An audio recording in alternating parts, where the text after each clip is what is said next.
Or maybe you walked away from the stove, only to realize later you never turned it off. These kinds of slips can feel frustrating, even a little scary. They're common with ADHD, but even without it, stress and distraction can cause the same problem. You start something, but somehow, the finishing part just falls through the cracks. I'm Dr. Tracy Marks, a psychiatrist, and I create mental health education videos to help you strengthen your mind, fortify your brain, and build resilience.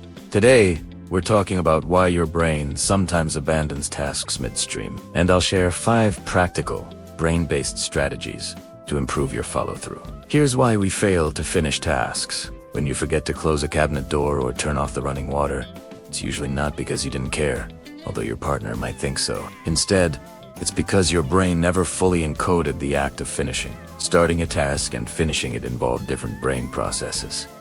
But you don't need an ADHD diagnosis to experience this. High stress, hormonal changes, or just living in our always-on multitasking culture can cause these same lapses.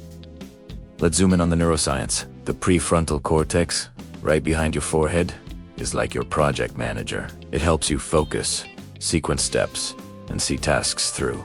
But autopilot isn't wired to guarantee you'll finish the action. Without enough attention from your prefrontal cortex, the sequence gets cut short. These kinds of errors aren't new, but they've become more common because of how we live now. We have a task-switching culture. Even when nothing urgent is happening, we carry background noise in our heads' worries. To-do lists, the mental load of daily life. All of that fragments our attention, and then there's stress and overload. When stress hormones stay high, the brain's ability to encode and complete tasks weakens. And here's the paradox.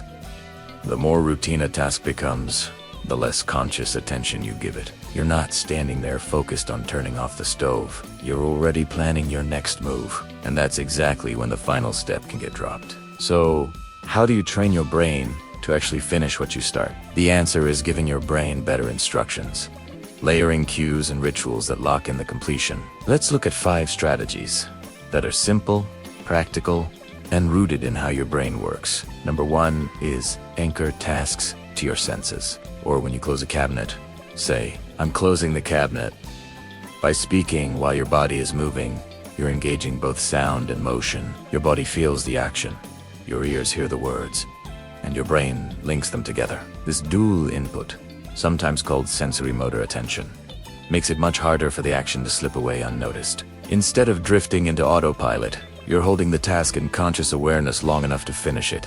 Number 2 is point and confirm. This takes sensory, anchoring a step further by adding an intentional gesture. After you turn something off, physically point at it and say, "Off." Or when you close a cabinet door, touch the door and say, "Closed." The act of pointing or touching creates a closure signal, a moment that tells your brain, "This is done." Pairing the gesture with a simple word gives your brain multiple ways to encode the memory. For example, after turning off the stove, you might place a dish towel across the knobs. Or after locking the door, you could put a sticky note on the frame that you only remove once the lock is checked. These props work as visual anchors, physical cues that confirm the task is complete. So instead of relying only on your working memory, you've externalized the reminder into your For people who struggle with distractibility, especially ADHD brains, anchor objects reduce mental load and give you a visible receipt that the job was finished. Number 4 is building a shutdown ritual. One of the most reliable ways to make sure tasks are finished is to turn them into part of a fixed sequence. For example, every time before leaving the house, you might follow the same order. Keys, lights, stove, lock the door. When you repeat a routine in the same way, your brain's habit system, located in your basal ganglia, starts to automate the sequence for you. This means you won't have to rely as heavily on working memory or willpower to remember each step. Instead, the habit loop itself carries you through to completion. Over time, this kind of ritual turns follow-through into something you do automatically, even when you're stressed or distracted. And number 5 is insert a pause buffer. Before leaving an area, take just 10 seconds to stop and scan. For example, in the kitchen, look around. Are the cabinets shut? Is the stove off? Is the sink still running? That brief pause acts like a consolidation moment for your working memory. It interrupts the rush from one task to the next and gives your brain time to register what has been completed. Without that pause, your mind may jump ahead too quickly, leaving steps unfinished. But with a buffer, you create space for your brain to lock in the closure before you move on. Why do these work? They work because they reduce your reliance on working memory, which is short-lived and easily distracted. Instead, these actions recruit stronger encoding systems that hold on to the task more securely. Narration uses language. Gestures use motor and sensory networks. Anchor objects externalize memory into your environment. Shutdown rituals turn completion into a habit. And pause buffers give your brain time to register closure.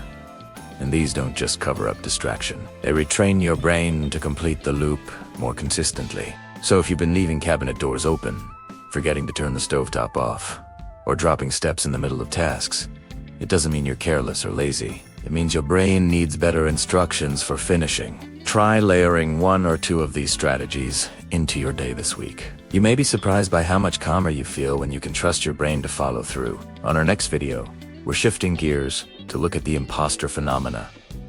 Why your brain sometimes doubts your success, even when you've earned it. If you found today's tips helpful, be sure to subscribe so you don't miss the next one.